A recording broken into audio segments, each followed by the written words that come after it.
You ask Tiger to solve. This deals with linear equations with one unknown.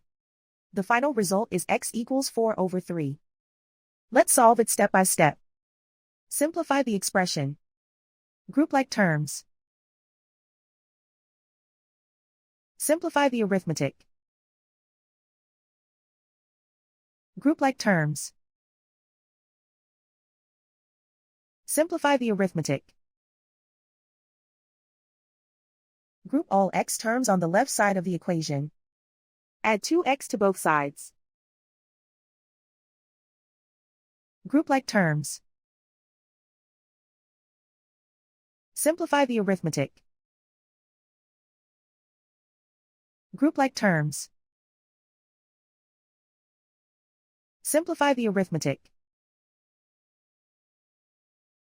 Group all constants on the right side of the equation. Add 12 to both sides.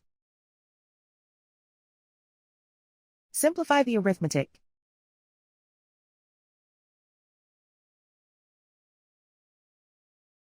Isolate the x. Divide both sides by 3. Simplify the fraction. And so the final result is x equals 4/3.